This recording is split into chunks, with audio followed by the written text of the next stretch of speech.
அஸ்ஸலாமு அலைக்கும் வரஹ்மத்துல்லாஹி தஆலா வபரகாத்துஹு. இது உங்கள் குர்ஆன் அறிவோம் சேனல். நம்ம சேனலுடைய நோக்கமே அல்லாஹு தாலா குர்ஆனில் நமக்கு என்ன சொல்லியிருக்கான், இஸ்லாத்துடைய சட்டத்திட்டங்களை தெரிஞ்சுக்கிட்டு அதன்படி நடக்கிறது தான். அல்ஹம்துலில்லாஹ். அதனால் இது மூலமாக நம்ம இஸ்லாத்துடைய சட்டத்திட்டங்களை தமிழில் தெரிஞ்சுக்குவோம். அஸ்ஸலாமு அலைக்கும். கொஞ்ச நாளாக நம்ம சேனலில் வீடியோ போட முடியலை. அஸ்தோஃபிருல்லா, அல்லாஹுக்காக மன்னிச்சுக்கோங்க. இன்ஷா அல்லாஹ் இனிமேல் நம்ம சேனலில் தொடர்ந்து வீடியோ போடலாம். அல்ஹம்துலில்லாஹ். அல்லாஹு தாலா உதவி செய்வானாக. ஆமீன் ஆமீன். இம்மையில் நாம் செய்கிற 3 விஷயங்கள் தான் மறுமையில் நம்மளை நரகத்திலிருந்து பாதுகாக்கும். அது என்னென்னு சொல்லுங்கள் பார்ப்போம். முதலாவது, நாம் பூமியில் செய்யக்கூடிய தர்மம்.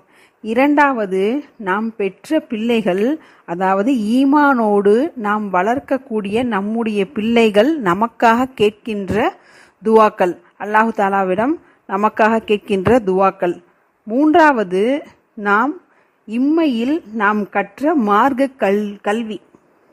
அதனால தான் மறுபடியும் சொல்கிறேன், குர்ஆனை அரபி மொழியில் மட்டும் ஓதாமல் தமிழுடைய அர்த்தத்துலையும் ஓதி அல்லாஹு தாலா நமக்கு குர்ஆனில் என்ன சொல்லியிருக்கான் அப்படிங்கிறத நம்ம தெரிஞ்சுக்கிட்டு அதை நம்ம வாழ்க்கையில் கடைபிடிப்போம். அல்ஹம்துலில்லாஹ்.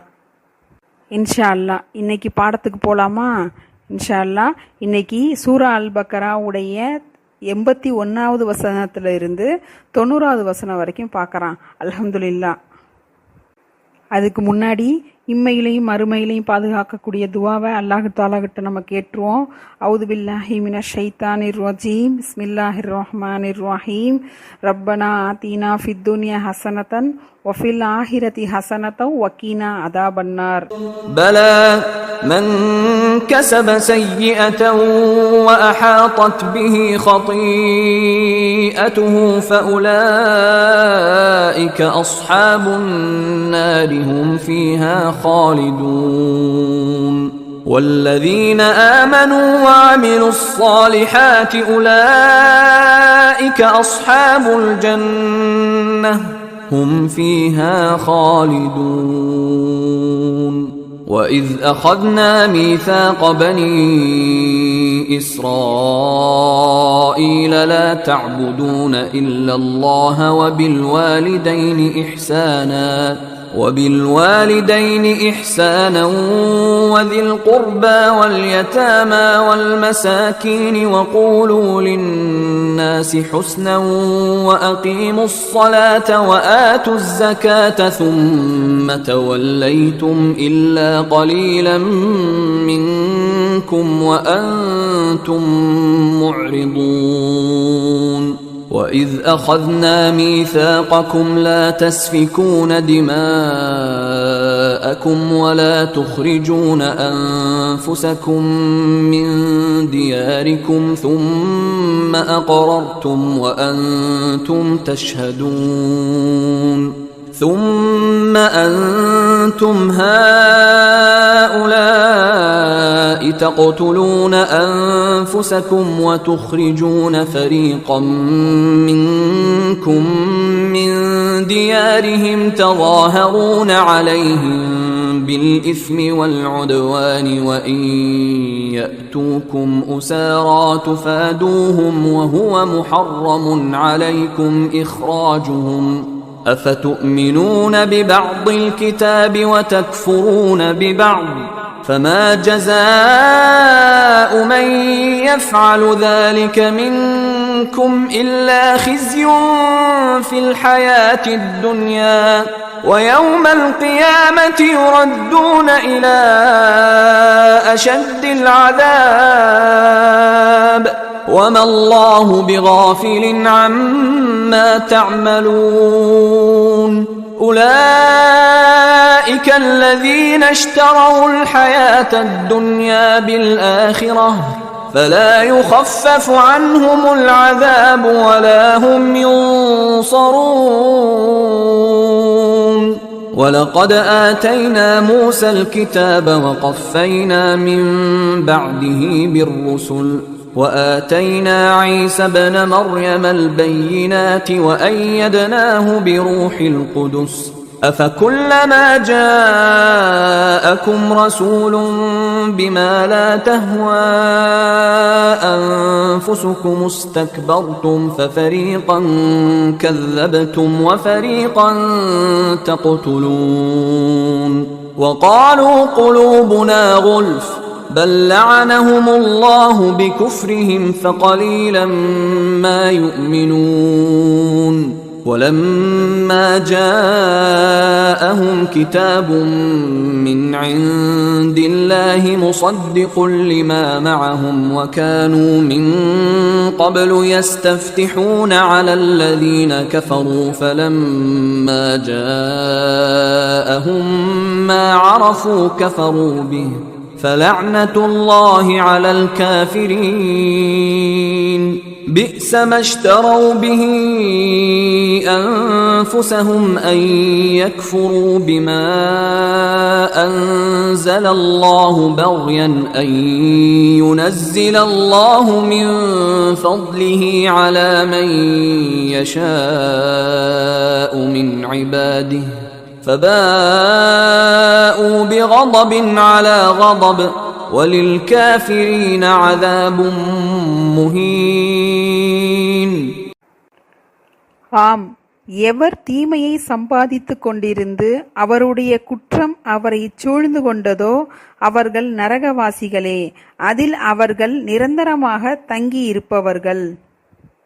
அதாவது எவர் அதிகமாக தீமையை செய்து கொண்டிருந்து அந்த தீமையிலேயே அல்லாஹு தாலாவிடம் மீளாமல் மீண்டும் மீண்டும் அந்த தீமையிலேயே மூழ்கி கிடக்கிறார்களோ அவர்கள் நரகவாசிகள் என்று அல்லாஹு தாலா கட்டளையிடுகிறான். இன்னும் விசுவாசம் கொண்டு நற்காரியங்களையும் செய்கிறார்களே, அத்தகையோர் அவர்கள் சுவனவாசிகள், அதில் அவர்கள் நிரந்தரமாக தங்கி இருப்பவர்கள்.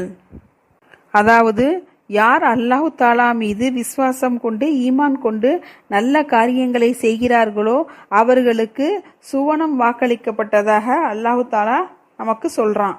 அவங்க அதுல நிரந்தரமா தங்கி இருப்பாங்கன்னு அல்லாஹு தாலா நமக்கு சொல்றான். மேலும் இஸ்ராயேலின் மக்களிடம், நீங்கள் அல்லாஹ்வை தவிர வேறு எதனையும் வணங்காதீர்கள்.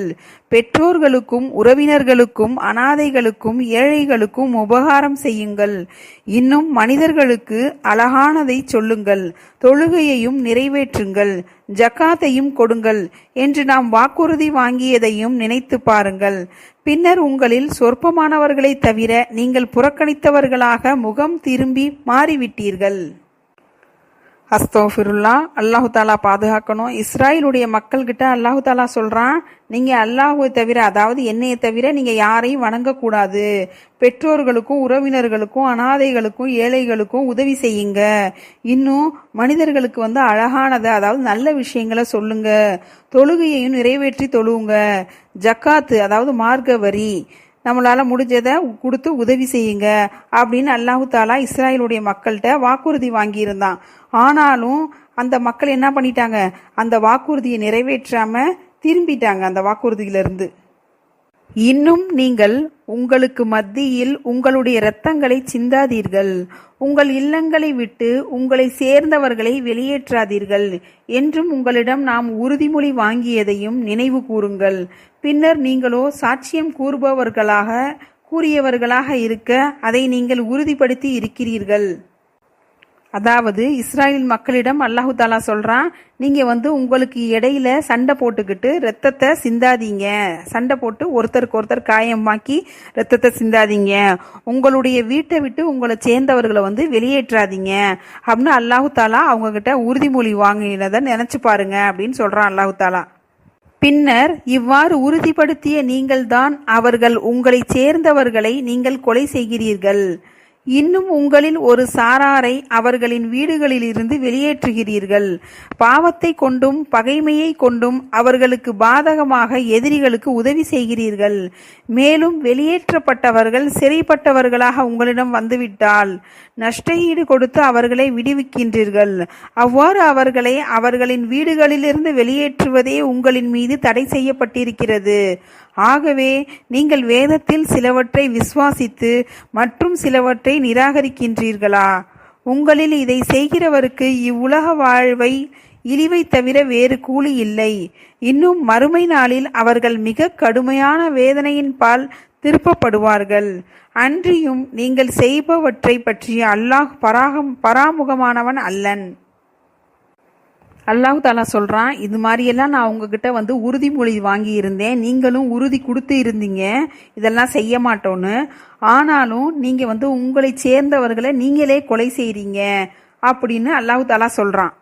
உங்களை சேர்ந்தவர்களை உங்களை வீட்டை விட்டு வெளியேற்றுறீங்க, பாவத்தை கொண்டும் பகைமையை கொண்டும் அவங்களுக்கு நீங்க பாதகமா உங்களுடைய எதிரிகளுக்கு உதவி செய்றீங்க அப்படின்னு அல்லாஹ் தாலா சொல்றான். இந்த உலகத்துடைய வாழ்வில் இழிவை தவிர உங்களுக்கு வேற எந்த கூலியுமே கிடையாது. அதாவது மறுமை நாளில் நான் உங்களை கடுமையாக தண்டிப்பேன் அப்படின்னு அல்லாஹ் தாலா சொல்கிறான். அதுவும் இல்லாமல் நீங்கள் செய்கிறது எல்லாமே நான் பார்க்காம இல்லை அப்படின்னு அல்லாஹ் தாலா சொல்கிறான். அவர்கள் எத்தகையோர் என்றால் மறுமையின் வாழ்க்கைக்கு பகரமாக இவ்வுலக வாழ்க்கையை விலைக்கு வாங்கி கொண்டார்கள். ஆகவே அவர்களை விட்டு வேதனை லேசாக்கப்பட மாட்டாது, அவர்கள் யாராலும் உதவி செய்யப்படவும் மாட்டார்கள். அதாவது அந்த மக்கள் மறுமையுடைய வாழ்க்கைக்கு பதிலாக, அதாவது மறுமையுடைய வாழ்க்கை மேல நம்பிக்கை இல்லாம இந்த மறுமையுடைய வாழ்க்கைக்கு பதிலாக இந்த உலக வாழ்க்கையில தான் நம்ம நிரந்தரமா தங்கி இருக்க போறோம் அப்படின்னு நினைச்சுக்கிட்டு இருக்காங்க அப்படின்னு அல்லாஹ் தாலா சொல்றான். அதனால மறுமையில அவர்களுக்கு வேதனை லேசாக்கப்பட மாட்டாது. லேசா அவங்களுக்கு மறுமையில வேதனையை கொடுத்துட மாட்டேன், ரொம்ப அதிகமாவே கொடுப்பேன். அதுவும் இல்லாம அவங்களுக்கு யாருமே உதவி செய்பவர்கள் அங்க யாருமே வரமாட்டாங்க அப்படின்னு அல்லாஹ் தஆலா சொல்றான். மேலும் நாம் மூசாவிற்கு திட்டமாக வேதத்தை கொடுத்தோம், அவருக்கு பின் தூதர்களை தொடர்ச்சியாக நாம் அனுப்பியும் வைத்தோம். மரியமின் குமாரர் ஈசாவுக்கு தெளிவான அத்தாட்சிகளை வழங்கி ரூஹுல் குதுஸ் என்னும் ஜிப்ரீலை கொண்டு அவரை நாம் பலப்படுத்தியும் வைத்தோம். உங்கள் மனம் விரும்பாததை நம்முடைய எந்த தூதரும் உங்களிடம் கொண்டு வந்த போதெல்லாம் அதை ஏற்காது புறக்கணித்து பெருமையெடுத்துக் கொள்கிறீர்களா? ஆகவே அத்தூதர்களில் ஒரு சாராரை நீங்கள் பொய்யாக்கினீர்கள், ஒரு சாராரை கொலையும் செய்தீர்கள். அஸ்தக்ஃபிருல்லாஹ். அதாவது அல்லாஹு தாலா மூசா நபிக்கு தௌராத்துங்கிற வேதத்தை கொடுத்தான் இல்லையா? அது இல்லாம அவருக்கு பின்னாடியும் நாம் தூதர்களை வரிசையா தொடர்ச்சியா உங்களுக்காக அனுப்பி வச்சுக்கிட்டு தான் இருந்தேன் அப்படின்னு அல்லாஹு தாலா சொல்றான். அதற்கு அடுத்தபடியா மரியமுடைய வயிற்றில பிறந்தார்ல ஈசா நபி, அவருக்கு அல்லாஹு தாலா அத்தாட்சிகளை எல்லாத்துடைய ஆதாரத்தையும் அவருக்கு கொடுத்து அல்லாஹு தாலா ரூஹுல் குதூஸுங்கிற ஜிப்ரீல் நபியை கொண்டுதான் அவரை அல்லாஹு தாலா பலப்படுத்தி வச்சான். உங்க மனசு விரும்பாத எந்த ஒரு விஷயத்தையும் எந்த நபியும் உங்ககிட்ட கொண்டு வந்தாலும் அவங்க கொண்டு வர்ற எந்த ஒரு தூதையும் நீங்க என்ன செஞ்சுக்கிட்டு இருக்கீங்க? அப்போ பொழுது அந்த தூதை புறக்கணிக்கிறீங்க, அதாவது அதை விட்டு விலகிடுறீங்க. இது இல்லாம பெருமையும் அடிச்சுக்கிறீங்க அப்படின்னு அல்லாஹ் தஆலா சொல்றான். அதுவும் இல்லாம உங்களிடம் நாம அனுப்பிய ஒவ்வொரு தூதரையும் நீங்க என்ன பண்ணீங்க? பொய்யாக்கிக்கிட்டே இருந்தீங்க. இதுவும் இல்லாம சில தூதர்களை நீங்க கொலையும் செஞ்சீங்க அப்படின்னு அல்லாஹ் தஆலா சொல்றான். இன்னும் எங்கள் இதயங்கள் உரையிடப்பட்டிருக்கின்றன என்று யூதர்களான அவர்கள் கூறுகின்றனர். அவ்வாறன்று அவர்களுடைய நிராகரிப்பின் காரணமாக அவர்களை அல்லாஹ் சபித்து விட்டான். ஆகவே வேதத்தில் கூறப்பட்ட அநேகவற்றை விட்டுவிட்டு குறைவானதையே அவர்கள் விசுவாசம் கொள்கின்றனர். எங்களுடைய இதயங்கள் எல்லாம் திரையை போட்டு நாங்க மூடிட்டோம் அப்படின்னு சொல்லி யூதர்கள் மூசா நபி கிட்ட சொல்றாங்க. அதுவும் கிண்டலா சொல்றாங்க. ஆனா அல்லாஹ் தஆலா சொல்றான், அது மாதிரி இல்லை, நான் அவங்கள சபிச்சிட்டேன். அவங்களுடைய கெட்ட எண்ணங்களுடைய காரணத்தினால நான் அவங்களுக்கு விசுவாசம் கொள்ளாம இருக்கணும்னு நான் அவங்களுக்கு சபிச்சிட்டேன் அப்படின்னு அல்லாஹ் தஆலா சொல்றான். அல்லாஹ்விடம் இருந்து அவர்களுக்கு ஒரு வேதம் வந்தது, அது அவர்களிடம் உள்ள வேதத்தை உண்மையாக்கியும் வைக்கின்றது. இதற்கு முன்னரெல்லாம் அவர்கள் நிராகரிப்போர் மீது தங்களுக்கு வெற்றியை அளிக்கும்படி இந்த வேதத்தின் பொருட்டு இறைவனிடம் பிரார்த்தனை செய்து கொண்டிருந்தார்கள். ஆனால் அவர்கள் நன்கறிந்து வருமென எதிர்பார்த்திருந்த இவ்வேதமானது அவர்களிடம் வந்த சமயத்தில் இதனை அவர்கள் நிராகரிக்கிறார்கள். ஆகவே அந்நிராகரிப்போரின் மீது அல்லாஹ்வின் சாபம் உண்டாகுக. இறுதியாக அல்லாஹ்விடமிருந்து முஹம்மது நபி ரசூலுல்லாஹி ஸல்லல்லாஹு அலைஹி வஸல்லம் அவர்களுக்காக ஒரு வேதம் இறக்கப்பட்டது.